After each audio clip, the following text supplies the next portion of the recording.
अक्षय। ममता, मुझे अभी कोई बात नहीं करनी। तुम जानती हो ना, मैं रात भर सोया नहीं हूं। कुछ देर सो लेने दो मुझे, डिनर के बाद बात करेंगे। अक्षय, लेकिन मैं सिद्ध के बारे में। सिड के बारे में भी मैं अभी बात नहीं करना चाहता। प्लीज।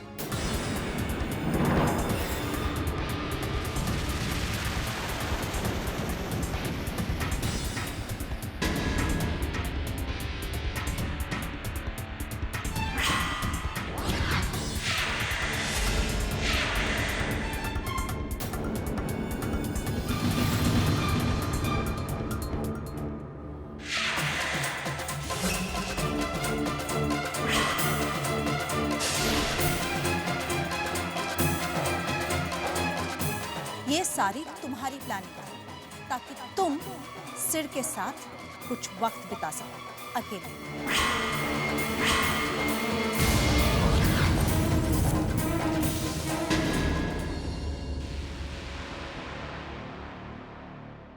पता नहीं आज किसने खाना बनाया है, कैसे बना होगा।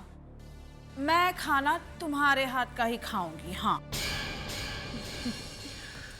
मम्मी जी, खाना तो ममता ने ही बनाया है। बेचारी कितनी थक गई होगी ना, फिर भी आते ही किचन में लग गई। आपको तो इसे अप्रिशिएट करना चाहिए।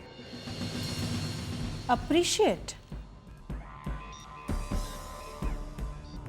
मेरा बस चले तो मैं इसे अभी इसी वक्त इस घर से बाहर फेंक दूं, ताकि मेरा प्यारा सा घर और गंदा ना हो जाए।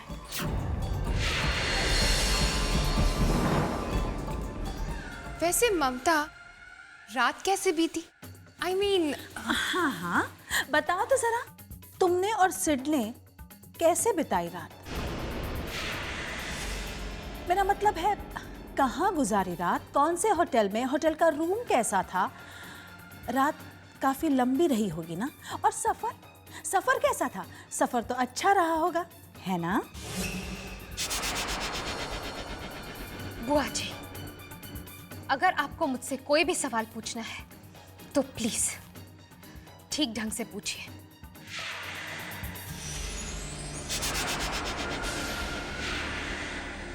वैसे भी मैं आपके किसी भी सवाल का जवाब देना जरूरी नहीं समझती। अगर किसी को मुझसे सवाल पूछने का हक है तो सिर्फ मेरे पति अक्षय को, और मैं उनके सारे सवालों के जवाब दे चुकी हूं, तो आपको परेशान होने की कोई जरूरत नहीं है। हरिओम हरिओम। अक्षय बेटा, मैं अभी अभी ममता से पूछ ही रही थी कि इसका सफर कैसे रहा। मैंने सुना है कि इसके और सिड के सफर का अंत मंदिर में हुआ।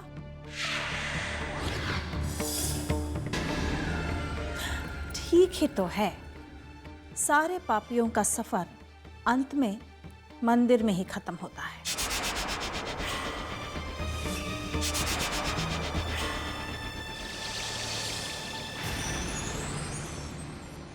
बहुत क्लेश हो रहा है ना अक्षय ये सब कुछ सुनकर, पर बेटा मैं तुम्हें अपना मानती हूँ, इसीलिए ये सब कुछ कह रही हूँ। सब कुछ अच्छी तरह देख समझ लो, वरना कहीं ऐसा ना हो कि तुम शुतुरमुर्ग की तरह अपना सर रेत में दबाए बैठो।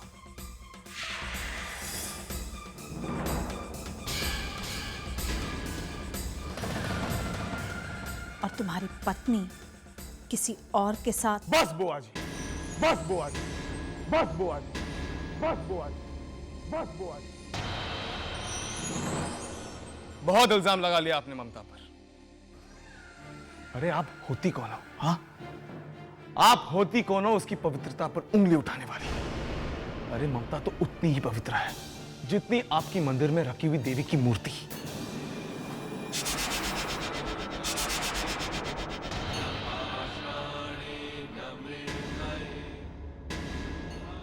और देवी को अपनी पवित्रता साबित करने के लिए अग्नि परीक्षा नहीं देनी पड़ती।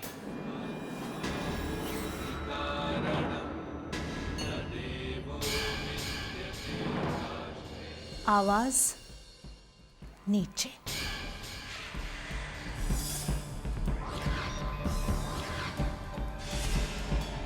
हमारे घर में मेहमानों को ऊंची आवाज में बात करने की इजाजत नहीं है, समझे?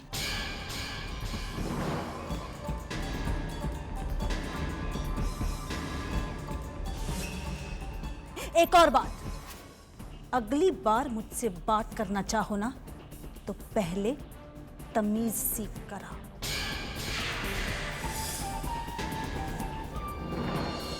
तमीज? तमीज आप सिखाओगी मुझे? हाँ? अरे इज्जत तो उनको दी जाती है जिनके पास कोई इज्जत हो।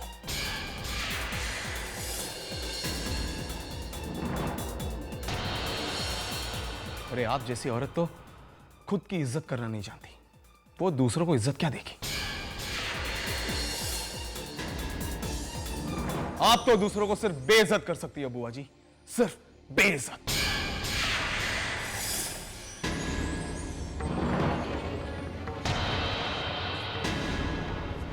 और एक बात याद रखना परमेश्वरी बुआ, चाहे गंगा के रास्ते में कितनी भी रुकावटें आए, उससे तो मिलना ही होता है अपने सागर से।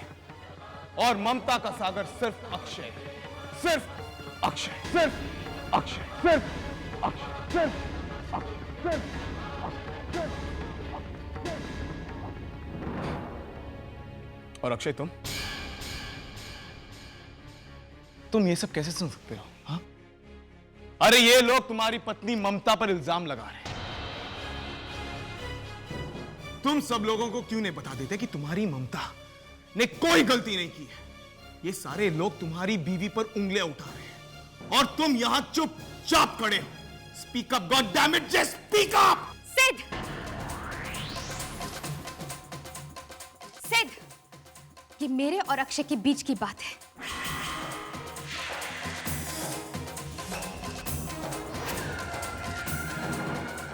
अक्षय को क्या कहना चाहिए और क्या नहीं, ये वो डिसाइड करेंगे और कोई नहीं। और वैसे भी तुम होते कौन हो अक्षय को इतना कुछ कहने वाले?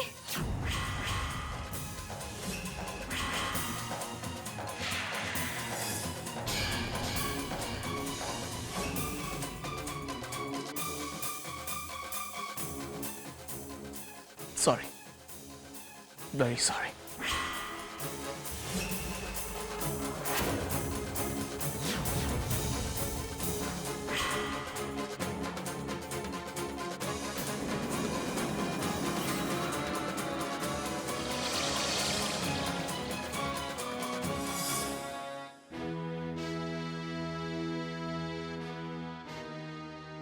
सिड, मुझे तुम दोनों से कोई बात नहीं करनी। कैसे इंसान हो सिड तुम? अब जब खेल खत्म होने का वक्त आ गया तुम भाग खड़े हो। अब तो हम मंजिल के इतने करीब आ गए कि बस तुम हाथ बढ़ाओ और ममता तुम्हारी। सब कुछ प्लान के मुताबिक चल रहा था सिड, तो फिर प्रॉब्लम क्या है? सिड, तुमने तो अपनी आंखों से देखा अक्षय में तो इतनी हिम्मत नहीं कि वो सबके सामने ममता के लिए लड़ सके। वो तो तुम थे जिसने ममता को प्रोटेक्ट किया। मुझे तुम्हारे प्लान में कोई दिलचस्पी नहीं है तनीषा।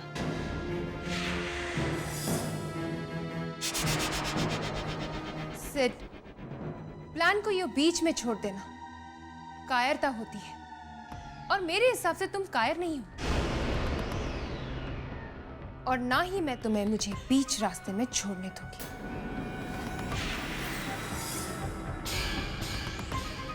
सिर्फ तुम्हारे पास सिर्फ दो रास्ते हैं, या तो तुम मेरा साथ दो या फिर मैं ममता को बता दूंगी कि तुम्हारी याददाश्त वापस आ गई है।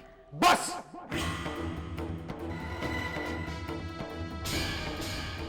तनीषा, क्या बताओगी? हाँ? क्या बताओगी तो? ममता सब कुछ जानती है तनीषा।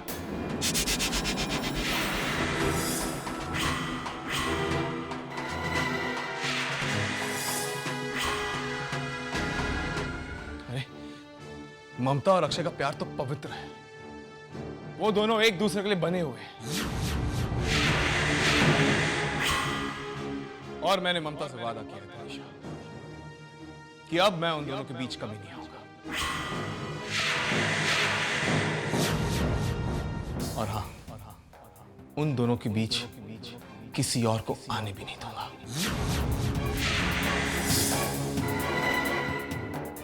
तुम्हें भी नहीं।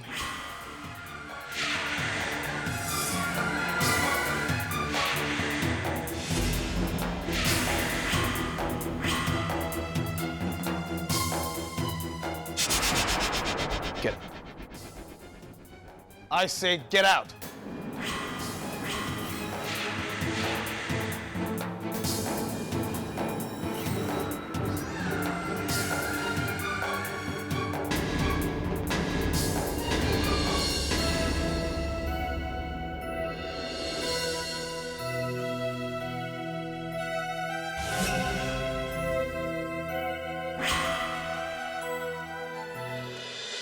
तनीषा, क्या हो रहा है ये सब? तुम्हारा प्लान फेल हो गया। Damn it.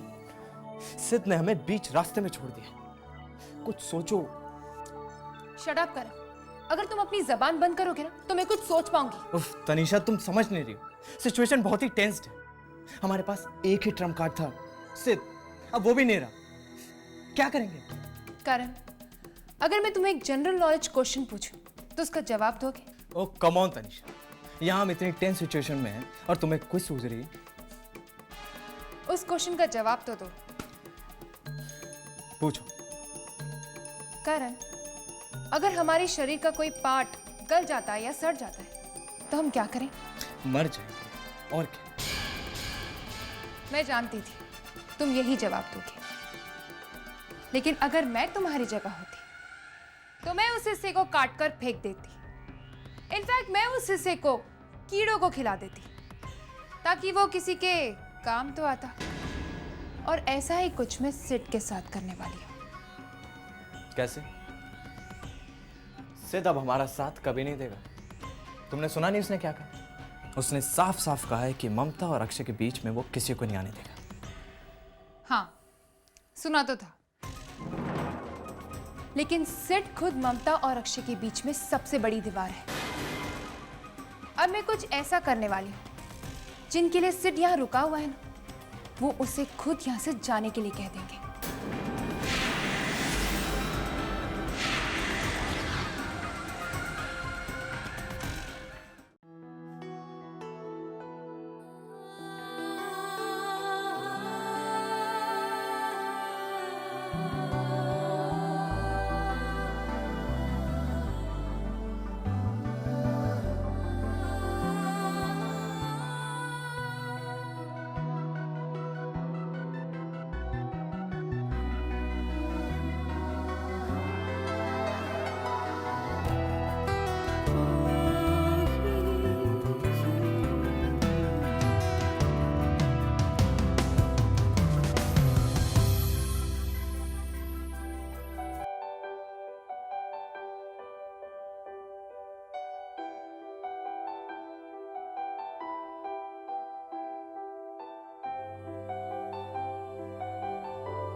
अक्षय, कृष के सोने का टाइम हो गया है और वैसे भी मुझे तुमसे बहुत जरूरी बात करनी है। लेकिन मैं बात करने के मूड में नहीं हूं ममता।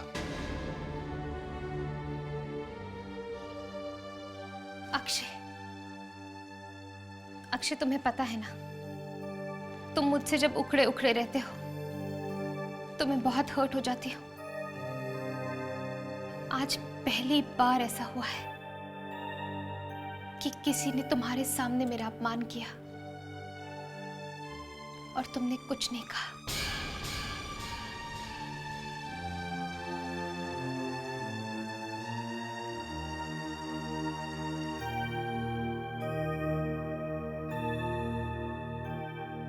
अक्षय, कहाँ जा रहे हो तुम?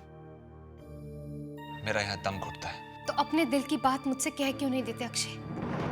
तुम्हारे चेहरे पर ये उदासी मुझसे देखी नहीं जाती। पूछो, तुम्हें मुझसे क्या पूछना है? तुमसे पूछने के लिए मेरे पास कुछ नहीं है ममता। पहले जब भी तुमसे कुछ पूछता था तो तुम्हें लगता था मैं तुम पर शक कर रहा हूं, और आज जब मैं तुमसे कोई सवाल नहीं कर रहा हूं तो मैं बताना चाहता हूं कि मुझे तुम पर पूरा विश्वास है। तुम चाहती हो कि मैं तुम्हें शक की नजर से देखूं? नहीं अक्षय, मैं ये नहीं कह रही हूँ कि तुम मुझे शक की निगाह से देखो। मैं बस ये कह रही हूँ कि तुम्हारे दिल में जो कुछ भी है तुम मुझसे कह दो, वरना ये दूरियां और भी ज्यादा बढ़ जाएंगी।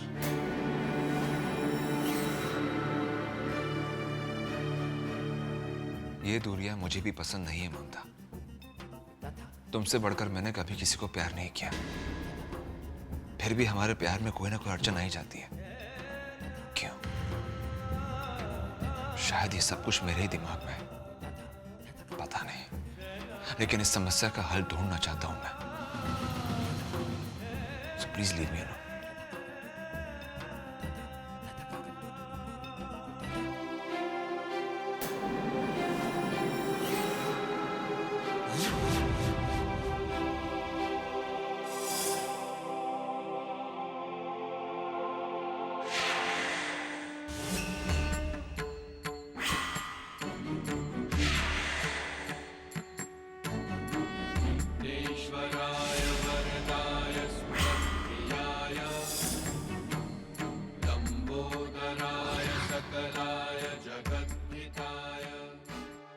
अक्षय, क्या बात है? हमें पूछना था कि सिड यहाँ कब तक रहने वाला है? क्यों? सेड यहां से क्यों जाएगा? उसे तो जाना ही होगा, क्योंकि सारी परेशानी की जड़ वही है। तुम दोनों से बात करने में मुझे कोई इंटरेस्ट नहीं है। Please leave me alone. Akshay, तुम्हें तो मेरी सारी बातें गलत लगती हैं। हम तो चाहते हैं कि तुम कोई सही डिसीजन लो, जो तुम नहीं ले पा रहे हो। अक्षय, मुझसे तुम्हारी तकलीफ नहीं देखी जाती। करण, इसे यहां से लेकर चले जाओ, वरना एक बार फिर इसे घर से धक्के मार के बाहर निकाल दूंगा।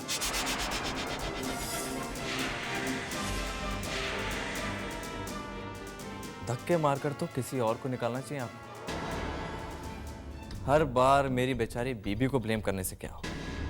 सारी मुसीबत की जड़ तो सिद्ध है, उसको घर से निकालो ना। अच्छा भला घर से जा रहा था, आप ही ने उसे रोक लिया। हाँ, रोका था मैंने, लेकिन अभी भी वह पूरी तरह से ठीक नहीं हुआ है। जिस दिन उसकी याददाश्त वापस आ जाएगी वो ठीक हो जाएगा, उस दिन सोचूंगा उसके बारे में। लेकिन तब तक दुनिया की कोई भी ताकत सिड को इस घर से बाहर नहीं निकाल सकती। Is that clear? अक्षय, कितनी बार अपनी बीवी से धोखा खाओगे तुम?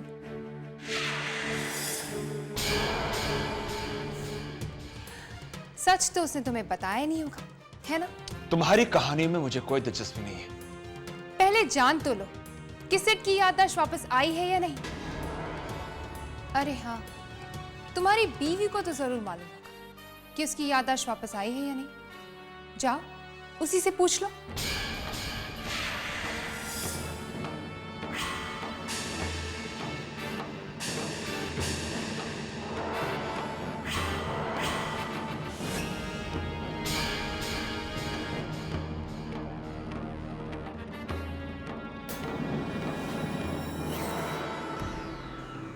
सिड चाहे या ना चाहे, लेकिन जब तक वो यहाँ रहेगा, ममता और अक्षय के रिश्ते के बीच गले में हड्डी की तरह अटका रहेगा।